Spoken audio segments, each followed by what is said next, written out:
Bismillahir Rahmanir Rahim. Alhamdulillahi Rabbil Alameen. Now, dear fellows and students, and my other colleagues, and those who are appearing in the examination, whether it is a MCPS master's examination or fellowship examination or primary examination, foreign or primary examination, other than that, MD for example. Now this is, I have actually previously discussed with you the effects of the heat, that is called heat stress. This is a major problem. I have said in my previous lecture that it is a major problem in these zones. In tropical countries, and especially in those zones of Pakistan which are actually in the very near to the level of the sea around it, and in the mid, that is in the Sindh and the Balochistan, some parts of the Balochistan, and around the whole of the Punjab, and few places are also in the Khyber Pakhtunkhwa in Pakistan, and also seen in the different parts of the world.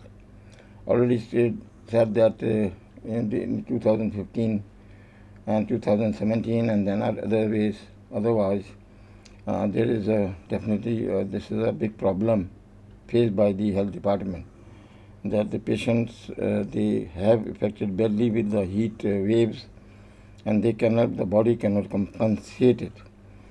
And in my previous video, I have already said that there are two mechanisms in the body, which is the thermogenesis and thermolysis. If it is disbalanced, means heat gain and heat loss. Heat can be gained by physical activity, by you have eaten, and it is a metabolic pathway, and there is a endocrine pathway of it, and contraction of the muscles if you work. Other than that, in your daily pursuits, they are the sources of the heat and environmental heat which are you absorb from the body. This is the heat gain. Heat loss can be done via many mechanisms which are operated by the endocrine mechanisms, or the mechanisms which are known as the autonomic mechanisms, autonomic nervous system, which are acting upon it, and the most important organs which are taking part in the heat loss or the maintenance of the thermal temperature or temperature in the body are the central mechanism of the hypothalamus. Hypothalamus is in the key position and the master gland for this purpose, that is the regulation of the heat, and the organs which are taking part with the hypothalamus are the respiratory system and the peripheral vascular systems, and the sweat glands, and the formation of urine and formation of stools. These are all a part of it. You can lose heat from these mechanisms by the functions of these mechanisms. Now this is the part which I have told you in my video, because the basic knowledge or background knowledge, physiological response to the heat is very important to understand. Now this is the second lecture which is associated with it, and that is called the heat stress and the heat stroke, and it is part 2, and which is the clinical response against this heat stress. I am Professor Dr. Syed Haider, talking to you as a Grobbing visiting honorary professor of medicine without any fame or anything or any economics. So it is a free lecture. The heat-related illnesses. What are they? Now, the number of heat-related illnesses are described in the history and in the books and in the journals. But to sum it up, the most important is written here.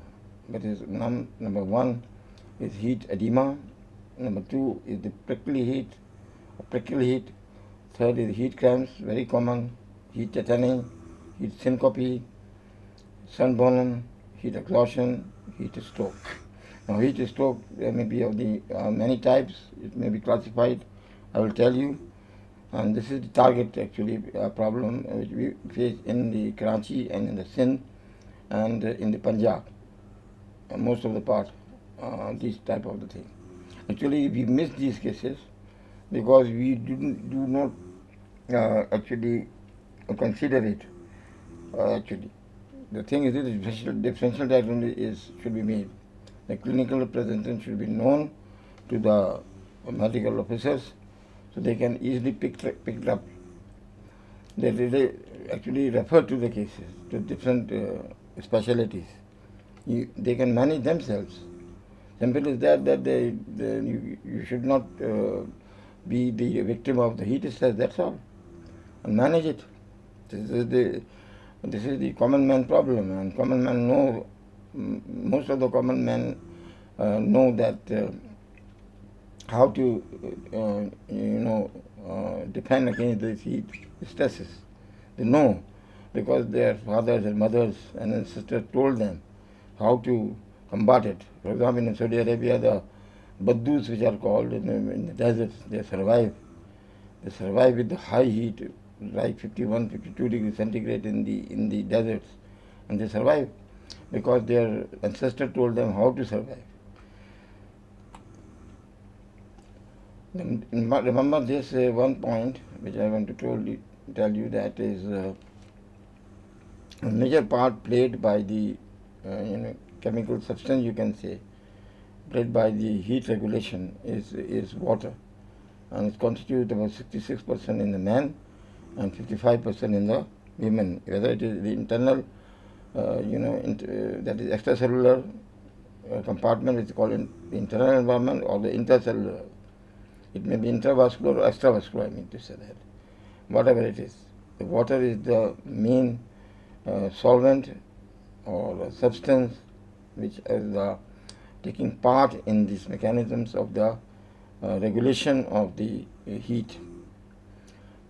Now the first point which is written is called the what is known as the heat edema. Okay, heat edema is the thing that if some part of the body is exposed, for example, constantly very high temperature. At this point, what happened that there will be vasodilatation. And vasodilatation is so much so that it oozes the fluid around the tissues, because the sweat glands around it, which are taking part, they are not functioning properly.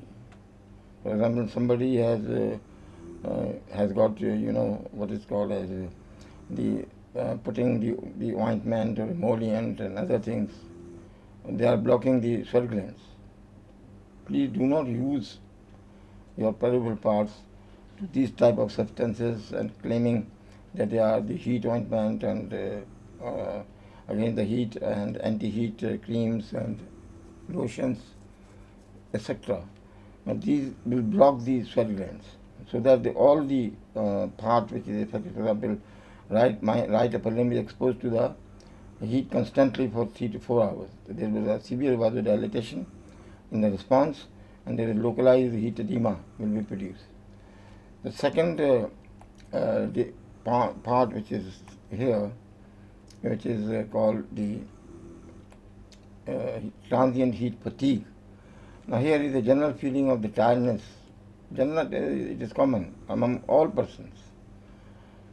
If they are working in the atmospheres of the high temperature, 104, 103, constantly for 3 to 4 hours, they feel tired, lethargic, because of the loss of the fluid, because of the loss of the salt. That is the only thing which we have. The first treatment is a fluid replacement and take rest under the shade. This is the total treatment. Somebody is presenting with the fatigue ability in your clinics. First of all, the fluid balance should be done, the electrolytes and balance and acid-base balance should be done. Like I already told you the requirements of the fluid previously. It should be replaced by it, and the salts are replaced also. Because salt means sodium, chloride and potassium. They are the three important salts. Two are the cations and one is anion. They are very important part, as you know, in the process of the cell metabolism. They are required actually. Now heat cramps is another problem, is a very very common problem. That the involuntary spasmodic muscle contraction, bite, commonly of the calves. कहते हैं कि भी बाइटे हो रहे हैं calves, but other muscles possible. So, it is involuntary. No, it is not related with the work exactly. It is the spasmodic muscle contraction. Why it is? Because of the problems of the disbalance of the electrolytes, and because of the more and more hyperventilation, you in your subclinical low levels of the calcium, ionic calcium are there, means there is deficiency of the calcium. It is on the lower side. And although it is normal, it is on the lower side. It is causing the spasmodic muscle contraction, probably. Now, occurs most commonly several hours after vigorous physical activity, but may occur with or without exercise. It may be possible that you are sitting in the ground or the places where it is a very a hot environment is there. It is possible that heat cramps can occur. Related to the relative deficit in the fluid, sodium and potassium. Already mentioned out, and these three things are very, very important for everything. And treatment is the fluid and electrolyte replacement. The fluid should be replaced in Karachi in May, June, and July, 70 milliliter per kilogram body weight. Electrolytes, sodium chloride specifically speaking, it should be 15 gram per day. Extra salt should be taken. Those who are not hypertensive, and those who are hypertensive and they are taking diuretics, it can be given to 10 gram replacement. If they are not taking it, then 5 to 6 gram should be replaced. Two salt tablets in a quart of the water. Now we will actually using here what is known as the orally artificial salt, and it's commonly Pidafral or something, some products of the salt. You can make it in 1 liter of the water.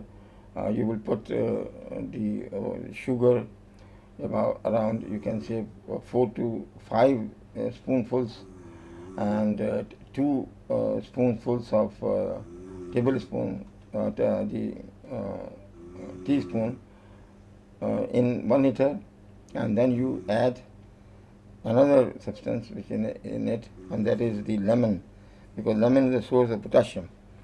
So lemon will be added, and the ice will put it on so that the person can take and enjoy. It should be replaced like this, rather than you get the salt tablets, sodium chloride tablets, or it's in powder form, etc. It will not be, it is not adaptable to the body, and it is not palatable because the taste is very bad afterwards, and it is definitely the tongue will hypersensitive after taking 2 tablets or 3 tablets. It's better to take the solution form. Heat rash is a prickly heat and is very, very common problem. Look, these rashes. There are different type of rashes I've seen. They are all, it may be macular, it may be papular, or it may be sometimes vesicular also. And they are very itchy type of rash, and there is a Levy's response around it. Levy's response around it, and this such much so that it may misdiagnosed as cellulitis. It is not cellulitis. Look at it. The small, papules are there. This is a plaque which is seen here. This is the axilla, under the groin, and there the sweating is more profuse. The gland is blocked actually, and because the sweat gland is blocked, it will be, it will swell up as a prickle. So first aid is that practice good personal hygiene, keep the skin clean and pores unclogged. Do not put out any ointment or oil, etc. Now allow skin to dry and wear loose clothing, not tight clothing. Do not be smart. Tight pants and tight clothing in these seasons. I already said avoid the clothes like which are not used in the summer season, they should be made of the cotton, so that the heat can be lost from the body easily. Because everybody cannot, move around it with just underwear. It is not possible. So you have to wear some clothes. The clothes should be loose, number one. Number two, it should be not the silk or other type of material which are have got absorbable properties. So the conduction and the convection from these sources are very common, and if the color is black, then again the other thing is that they are absorbed heat directly from the environment. Black any garments should not be wear, should not be practiced. See the doctor if the rash persists. If the rash persists, it becomes secondary inflammation. Then it is said that see doctor. This is advice for the every person in the community. If it is there, what is the practice is that try to clean it, wash it, go for the bath frequently, and dry it properly, so that the clogging of this pores of the sweat gland should be open. And another important point that the heat, you can use calamine lotion, because calamine lotion's property is that it will be evaporated afterwards. It will become dry and shut off. It is not constantly, on the place stuck. That is why the calamine lotion may be preferable to these other type of the products which are very commonly, advertised in the newspapers and in the internet. You see they are advertising these type of substances. As an internist, I will not allow that these substances should be used. Rather than the calamine lotion, if it is not, you are not benefited from the calamine lotion, then you have to go for the direct application of the ice to the areas. Direct place ice to the areas, means specific areas where the itching is much more. And they are transient condition, and it will go with the time, no problem. Heat tetany occurs because of the hyperventilation. If you hyperventilate, then what happens that the carbon dioxide will go off. There is a deficiency of the carbonic acid in the body. You are losing the carbon dioxide, and there will be what is called pulmonary alkalosis leading. And pulmonary alkalosis means that the blood sample if you take, again the pH levels are slightly higher, and it is a very important condition in which the calcium can bind now in alkalosis. Whatever the cause of the alkalosis, the ionic calcium will bind. Now, there will be deficiency of the ionic serum ionic calcium, and it results from the carpopitular spasm, for example, or the other parts may be also be in the tetanic spasm, small localized tetany, that is. It's possible. So it is again, do not worry about it. It is a tetany, localized, carpopitular spasm, and the same practice should be done. There is increase your water, increase your salt, and go for the frequent bathing, go into the shades, go to the good ventilating rooms. This is the possibilities. There is no specific drug should be used, because if you are making the ORS, it has, I mean, lime, for example, or any fruits contains the potassium as well as calcium and manganese as well. So these are the salts which are possibly the cause of the tetany. So you can replace it like this. Now, heat syncope can occur. It is actually what happened that it is the orthostatic hypotension, postural drop. Because there is vasodilatation, if somebody is sitting, there is vasodilatation. If you move up, then there is a drop of the blood pressure. The autonomic nervous system is, dysautonomy occurs because of this. It works with maximum. So that if you go up, the autonomic nervous system will not respond. and the blood pressure will drop, and it decreases the muscle tone and perhaps the fluid loss. But acclimatized, non-acclimatized, it is seen more commonly in the non-acclimatized persons. In the heat stress environment, the person who is coming from England to Karachi, and he will be acclimatized, should be acclimatized to the condition in 7 to 10 days. But not if he is coming out and go to the places or the business, for example, going for the shopping and other things, and he was under the high heat environmental zones, and the heat syncope can occur in these non-acclimatized persons. As far as the heat exhaustion, this is very, very common problem. Heat exhaustion is non-specific symptom resulting from the volume depletion and sometimes salt depletion. All body is affected. People becomes very tired in this condition, I'll say, and the feeling that the all body is just like heat in an oven, and there will be a weakness and the malaise means there is the pain in the body, nausea and vomiting, doesn't want to eat, and there may be headache, and there will be a myalgias, specifically contractive type of myalgias. The hypertension occurs in this condition. I have already explained the reasons of it. And in response, the tachycardia occurs. So it is a Maris reflex. There is tachypnea. With tachypnea, with more tachypnea, then there will be carpopedial spasm and spasm of the other parts of the body as well, because of the loss of the carbon dioxide because of the hyperventilation, and diaphoresis and syncope. There will be high diaphoresis, loss of fluid from the body, from every part of the body. My body is sweating from every part. These are the statements from the patient.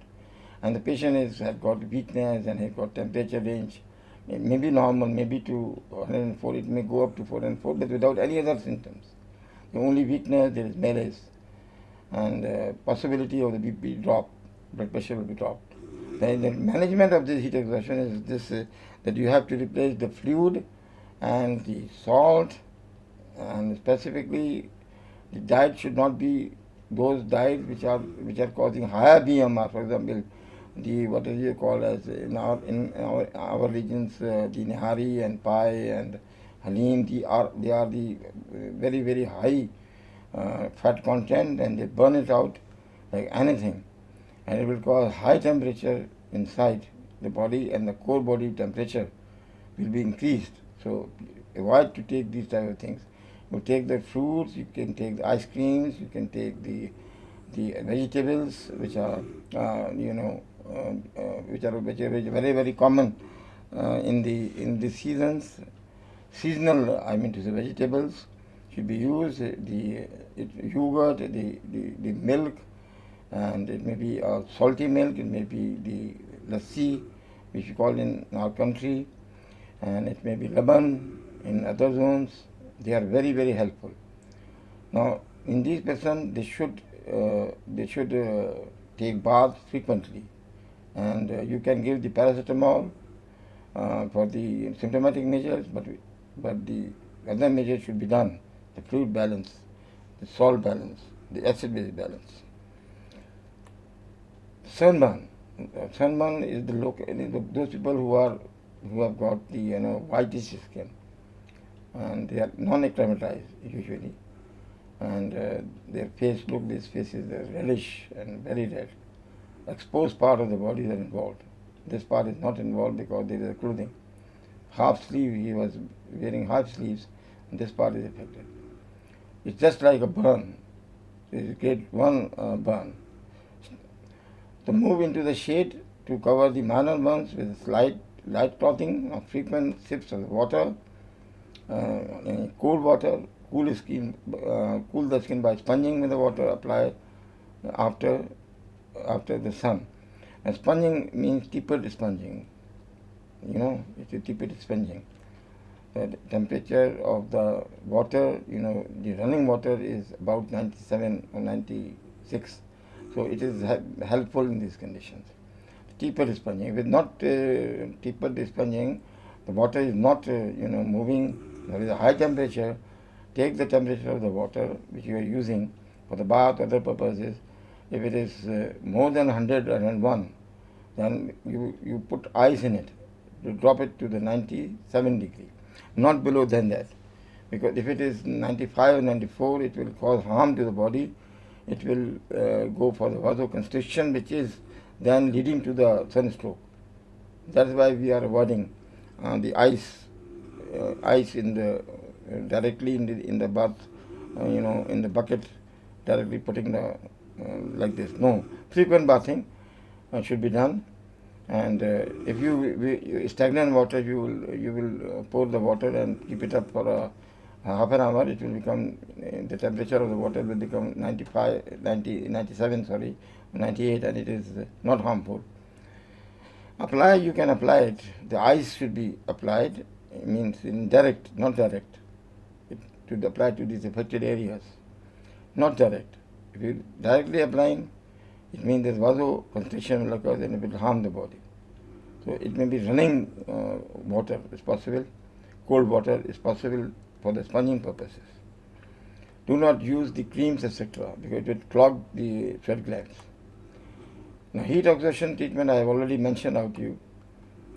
But heat exhaustion, which is a very common problem in our home, it is heat exhaustion. Everybody, third, fourth person in Karachi got this condition. Versus heat stroke. These two problems are interrelated problems. The interrelated problems is this. So the classical differentiation includes the anhidrosis in heat stroke. In heat exhaustion, there will be hyperhidrosis. In heat stroke, there are CNS changes. In heat exhaustion, there will be no CNS changes. Rather than musculoskeletal, symptomatology or more. In heat stroke, the musculoskeletal symptomatology is minor. The core body temperature in the heat stroke, it may be more than 104 to 105 to 106. In the heat exhaustion, it may be slightly lower down. For example, 102 or 103. It is possible it may go up to 104, but without any CNS changes and anhidrosis. This is the basic difference between heat exhaustion and heat stroke, although these are interrelated terminology. This is the severity of the problem. Exertional heat stroke victims may perspire. Exertional, those people who are doing some job like this, they may perspire. And defining the CNS changes in this is subjective, because he will say that he is drowsy, he cannot concentrate well, the mood is disturbed, etc. But it is a subjective type of a problem, the patient will tell you. Other than that, he said that he is lethargic, there is malaise, and there is no temperature threshold for the heat stroke. There is no temperature threshold for the heat stroke. It means if there is possibility that one person is doing work in 101 degree temperature to 4 hours continuously, although temperature, outside temperature 100 to 101, but he can develop heat stroke. On the other hand, the person have got a 104 degree Fahrenheit temperature outside environmental, but he works for half an hour and then can come under the shadow. So heat exhaustion occurs in this case, not heat stroke. So it doesn't depend upon only the temperature outside in environmental temperature. Heat stroke, sunstroke, or heat hyperparexia. Now this is the problem of discussion in most of the part of the world who are in the tropical countries. There are two types. One is called primary heat hyperparexia, remember? Secondly, secondary heat hyperparexia. The primary heat hyperparexia occurs. It is a primary one, idiopathic. You don't know. It may be alarming. It may be traumatic. You cannot imagine the person who was all right 2 hours before occurs suddenly, unexpectedly, explosive, and without warning signs. It's the most of the cases, without warning signs. He keep quiet and lying on the bed, doesn't want to talk. He is not sweating. Rather, the body you take the temperature is higher. But on the surface temperature, you see it is not very high. You will not feel it. जो हाथ पे रखते हैं ना, माथे पे रख के देखते हैं आप लोग, उसमें ये फ़ायदा नहीं होगा. You have to go for the temperature. It should be demonstrated with the thermometer. Now, there are secondary type of the heat hyperparexia. This is very important hyperparexia. Other than this is not very common. This is very common. The person first has got the heat exhaustion, victimized as a heat exhaustion, and he was not taking the instruction which are advised by the doctor, physician or ancestors, and then he, after heat exhaustion, developed this heat stroke. And this is called secondary heat hyperparexia. And if it's not recognized and treated, definitely the heat exhaustion will turn out to be a heat stroke. They are interrelated terminology. Severity of the problem. The heat stroke is the most serious of the heat illnesses. When sweating stops, it no longer helps the body regulate its internal temperature. The body has no choice but to halt cooling efforts and store the heat. Because anti-rise temperature, the center and anti-fall center of the hypothalamus is not function. It will not function accordingly. It will not cope up with the conditions and turn out to be then the heat stroke. There will be high temperature, hot, red, dry skin. It may be hot, but not as much hot as you are expecting. Heat stroke का मतलब ये है कि जैसे तंदूर है. No. It's not. It is in some persons there may be possibility. In some persons no. The skin may be dry, absolute dry, no sweat on it. It means that in the high temperature, if there is cessation of two things, remember, that is cessation of the sweating and urine output is very lower. Now he cannot remember since how many hours he has not go for the toilet, for the washroom, for the urination. He doesn't remember. It means that this is a alarming position. These are the warning signs that you are going into this. There will be vasodilatation, heavy, very massive vasodilatation in the peripheral areas, and there will be in response the rapid pulse, tachycardia, sinus tachycardia. The pulse may be, it is regular. It may be the possibility of the development of the PBC, so that it may be regularly irregular. It is possible in these conditions because of the loss of the salts. The predisposing factors must be known. Who are the victims? Prolonged exposure of the sun, continuous. जैसे कि कोई आदमी bus stop पे खड़ा है, उसने shade भी नहीं लिया हुआ, उसके पास कुछ है ही नहीं. तो आप देखेंगे ना सऊदी अरब में, देखेंगे वो क्या पहनते हैं, लिबास देखें, वो खाते पीते क्या है, वो भी देखें आप. अब वो इस टाइप की चीज़ें खा पी रहे होते हैं कि उनके अंदर जो होता है वो स्टेमिना डेवलप हो जाता है अगेंस्ट दिस. और वो ऊपर जो लगाते हैं तोप के साथ शेड लगाते हैं जिसमें टायर होता है, वो इसलिए होता है कि जो हीट वेव है उनके चारों पे नहीं लगे, वो बॉडी तोप पहने हुए होते हैं, जैसे जुब्बा कहते हैं आप. तो वो खुला हुआ होता है बहुत ज़्यादा, नीचे से भी हवा जारी होती है, उसको स्लीव से भी हवा जारी होती है, और वाइट कलर का होता है वो ज़्यादातर, आपने ये भी नोट किया हो. तो वो सस्टेन कर जाते हैं इसको. Prolong physical activity, continuous activity है. जैसे लेबर जो होते हैं उनके तो 8 घंटे कम से कम लेबरिंग करनी होती है उन्हें. अब 8 घंटे अगर कोई लेबरिंग करेगा, वर्क करेगा, फॉर कंटिन्यूसली करेगा, तो उसको चांस बढ़ जाएगा. देखो अपने आना का मसला बना लेता है कि उसे 1500 या 2000 रुपये मिलेंगे, तो हीट की ऐसी तैसी, तो पानी भी उतना नहीं पी पाएगा. अब उसकी रिक्वायरमेंट जो है ना, वो डेली की जो है ना fluid requirement will be increased. It may be 130 ml पर kilogram body weight. Mean that 70 kilo का आदमी है, तो अब लगा लें कितना हो गया, 8 लीटर से 10 लीटर वाटर उसको पीना पड़ जाएगा, तब जाके सस्टेन करेगा, वरना नहीं सस्टेन कर सकता. The extreme of ages means that small babies and the person like me in a geriatric population, they are high, important risk factors. age is a very important risk factor, because these people have got the negative feedback mechanism immature in the infants, and in the old ages, because of the the degenerative processes are going in the body as the age grows, so the systems are not working for the against the heat. So working in the hot and the humid climate, from tandoors, factories, and kitchens, the ladies are at risk because there is no coverage for the kitchens. Black and high colored clothing. Black colored clothing is high colored clothing. Lack of airflow reduce convection. Right? So this is the important point of this is the lack of airflow and reduce convection.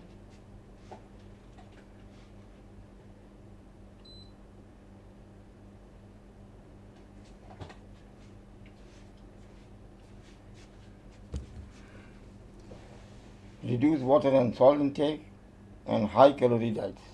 I already told you high calorie diets.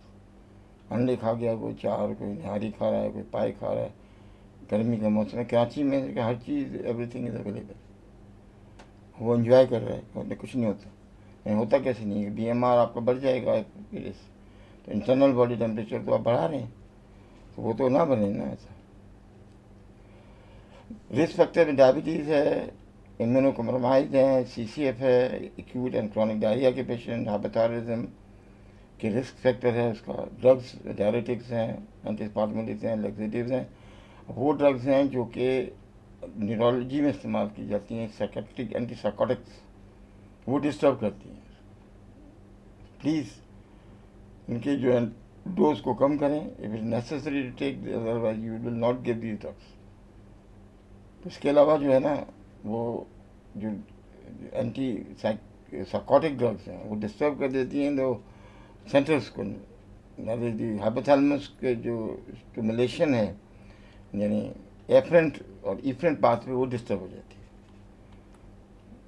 Presentation इसकी ये है कि patient जो है ना खड़ा हुआ था वो गिर गया नीचे, अब उसको चिल्स हो रहे हैं, रेस्टलेसनेस है, irritability, phoria, red face and skin and disorientation, hot dry skin, not always but it is possibility, anhidrosis, that is collapse and consciousness, convulsions may be there because of the hypocalcemia, because of other salt disturbance, and death occurs suddenly afterwards because of the cardiac dysarrhythmia will cause this death. If we go in the ventricular tachycardia and ventricular fibrillation and asystole, death path, मैं कहता हूँ इसको death path. Heat stroke is iron organ damage. Remember, the hepatic enzyme elevation may be used to define the heat stroke, because SGPT and ALT is also arising from the skin, from the muscles, as well as from the liver. The iron organ are the liver, the kidneys, the brain. It is possibility that the urine is very, very concentrated. It's possibly the kidney is under pressure, so the pre-renal failure is there. Hepatic enzyme elevation may be delayed. Usually 2 to 3 days afterwards, you will find the enzymes are elevated. Hyperparaxia and dysfunction should have heat stroke in the differential. Always remember. Hyperparaxia and CNS dysfunction. कोई भी condition है जिसमें हाइपरपैरेक्सिया with CNS dysfunction हो, उसमें heat stroke differential में डालनी है. इसकी डिफरेंशियल इसमें है कि ड्रग टॉक्सिसिटी हो गई है, जैसे न्यूरोमैलिग्नेंट सिंड्रोम होता है. अब इसमें जो है जो लोग एंटीसाइकोटिक लेते हैं उनको होता है. तो ड्रग और अल्कोहल विड्रॉल सिंड्रोम्स हैं, सेरोटोनिन सिंड्रोम्स हैं, जो लोग सेरोटोनिन अपटेक इनहिबिटर्स ले रहे हैं, they are definitely possibility of this type of symptoms, hyperpyrexia and CNS involvement. NMS, neuroleptic malignant syndrome, associated with the antipsychotics. Now, heat stroke differential diagnosis, other than that, the sepsis, septic shock, other systemic infection, meningitis, endocrinopathies like the ketoacidosis, thyroid storm, neurological status, like status epilepticus, brain hemorrhage. These are all in differential diagnosis because of the symptomatology of the same symptomatology. Heat stroke and the CNS, the cerebellum, the susceptible ataxia may be seen early in these conditions. Virtually any neurological signs are possible. Babinski, posturing, hemiplegia, seizures, coma, all neurological signs because of if there is vasodilatation severe outside, when you be response, there is the intracranial vasoconstriction will be there, it's causing these problems. And secondly, the disturbance of the metabolic pathways and the salts are disturbed, and possibility of the hemoconcentration, viscosity of the blood is more. Cerebral edema is common in these conditions, in the heat stroke. The low temperature for the longer do more poorly than higher temperature for short periods. In 101 temperature, we work and work hard for this. Higher temperature means that the person will become, go into the heat stroke in a very short period of time. Diagnosis of exclusion it is. For other possibilities, there is not malaria, it is not sepsis, it is not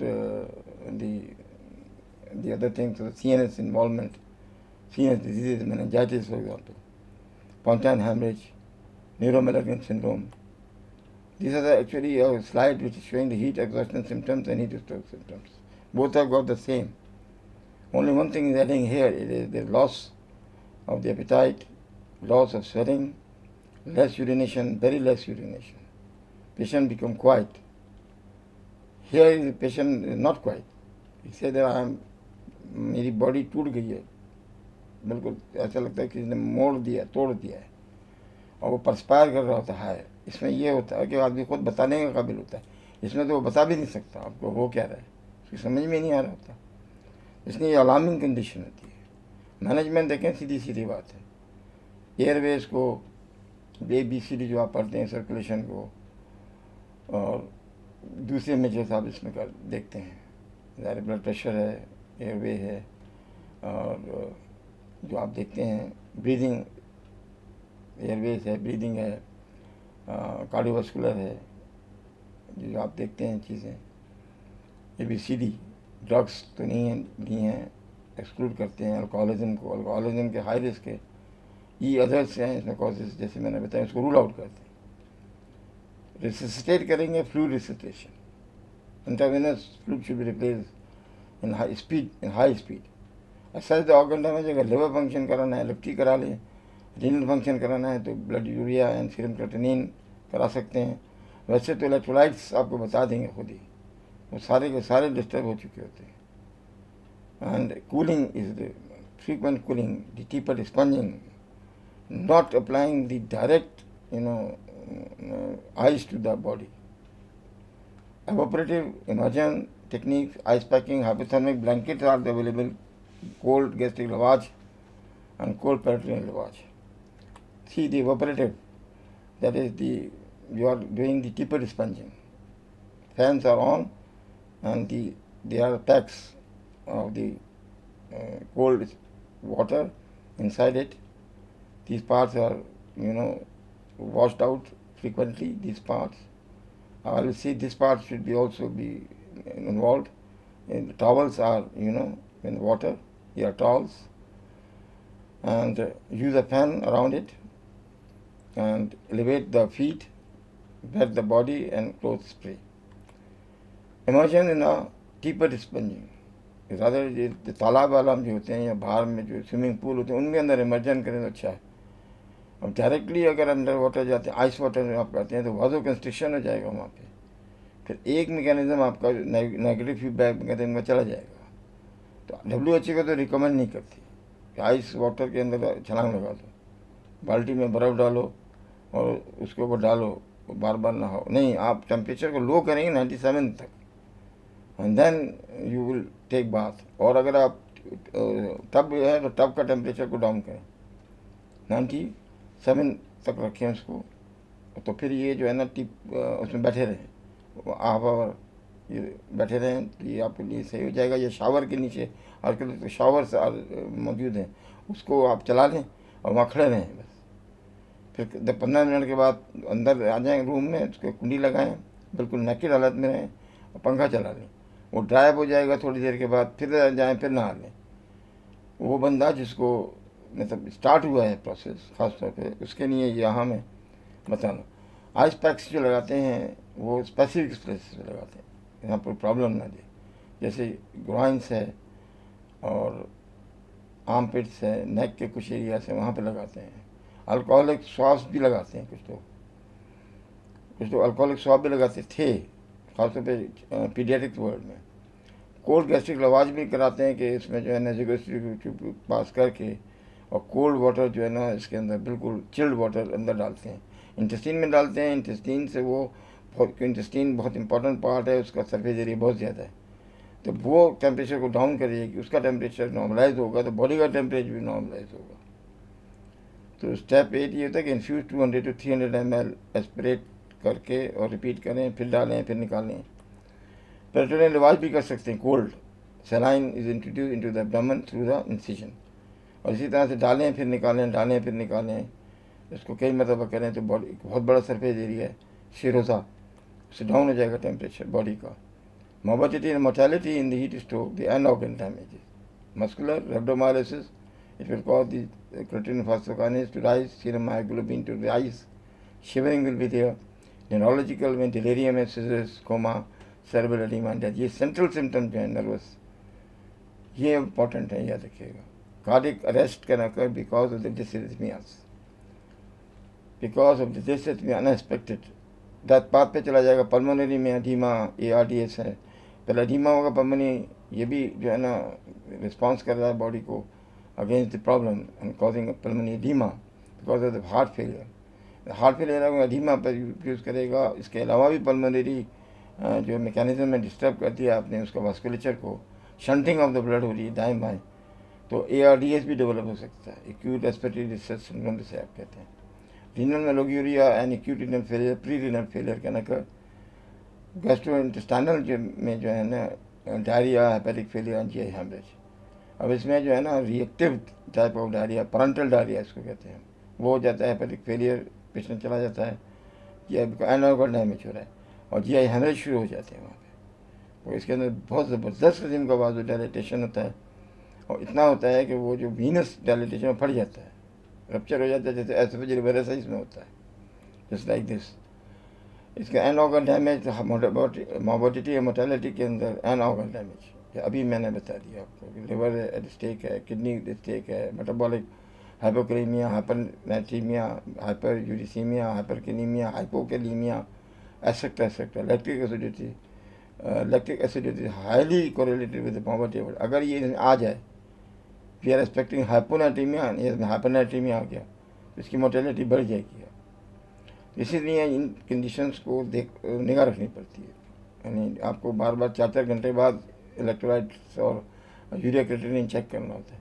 तो हेमाटोलॉजिकली में जो है ना thrombocytopenia हो जाता है patient को, because आपने जो है ना शंटिंग की है ब्लड की पेरिफेरल पार्ट्स में, तो वहाँ पे फिर इस्कीमिया हो गया, रिस्पॉन्स करेगा वो थ्रोम्बोसाइटोपिनिया। इस तरह से स्प्लीन जो है हाइपर एक्टिव हो जाएगी, ये समझ के देयर समथिंग गोइंग रॉन्ग, तो थ्रोम्बोसाइटोपिनिया हो सकता है। इट कैन कॉज DIC, वो एक पाथवे, जब आपने नेगेटिव पाथवे डेवलप कर दी तो डिसमिनेटेड इंट्रावास्कुलर कोगुलेशन भी हो सकता है। ये सारी की सारी अलामत जो होती हैं मोर्टालिटी की तरफ ले जाती हैं। इस पर डिस्कस कर सकते थे हम, टाइम क्योंकि ज़्यादा हो जाएगा तो मैं नहीं करता हूँ। ये कैसे होता है? Prevention is better than cure. Avoid strenuous and door activity during heat periods. Light colour loose clothing should be use. Increase carbohydrate and decrease protein. Protein BMR बढ़ाएगा, लिपिड BMR बढ़ाएगा। Hydrate replace salt.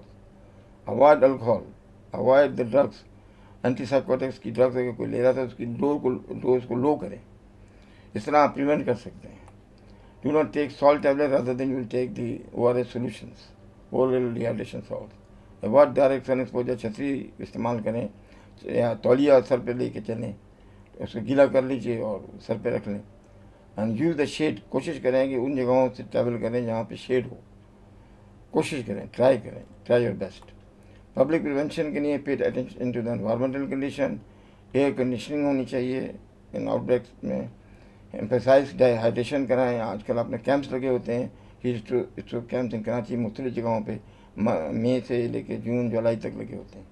वहाँ पे पानी तकसीम हो रहा होता है, ORS तकसीम हो रहा होता है, ये रूह अफ़ज़ा है, ये दूसरी जो मशरूबात हैं ये तकसीम हो रहे होते हैं, तो और इस तरह ड्रिंक्स तकसीम हो रहे होते हैं, और शेड लगाया हुआ होता है कि इसमें बैठ जाएँ आप थोड़ी देर। तो ड्राइवर्स वगैरह लोग बैठ भी जाते हैं और वहाँ पे पीते भी रहते हैं पानी। एक्लामेटाइजेशन ज़रूरी है, बॉडी को टाइम लेती है इतने हाई टेम्परेचर को एक्लामेटाइज एडेप्टेशन में, तो आप इसको एडेप्टेशन में टाइम दें, उस वक्त तक ये काम ना करें, एक्सरसाइज ना करें।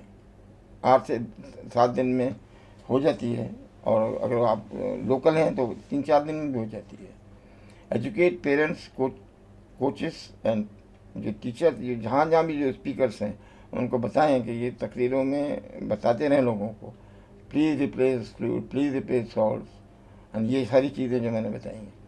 इसका मतलब हुआ कि आप जो है ना वो इसको जो है ना पब्लिकली लोगों को बताएंगे, वॉक कराएंगे हीट स्ट्रोक के ख़िलाफ़, और इसी तरीके से कैंप्स लगाएं इनके खिलाफ, हीट स्ट्रोक के खिलाफ। Thanks for good listening. Actually it is a very long, the effects of the heat is seen frequently and misdiagnosis.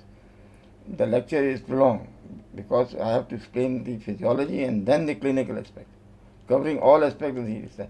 अब इसमें कोई भी चीज़ मैंने नहीं छोड़ी, सारा कुछ बता दिया। अगर आपको SCPS पार्ट 2 में ये कहीं बातचीत चलेगी तो भी आप बता देंगे। MCPS का एग्जामिनेशन है, उसमें भी पार्ट 1 के एग्जामिनेशन में भी ये सवाल किया जाता है, क्योंकि फिजियोलॉजी इसके अंदर बहुत इंपॉर्टेंट है, नेगेटिव फीडबैक इंपॉर्टेंट है। तो प्राइमरी अगर MRCP कोई भी दे रहा है, प्राइमरी कोई भी एग्जामिनेशन है, चाहे वो अमेरिकन हो, उसमें भी ये सवाल किए जाते हैं, उनका भी ये मसला है। तो इसमें उम्मीद है कि this lecture is fruitful to you. वमा अलैना इल्लल बलाग। अस्सलामु अलैकुम वरहमतुल्लाहि वबरकातुहू।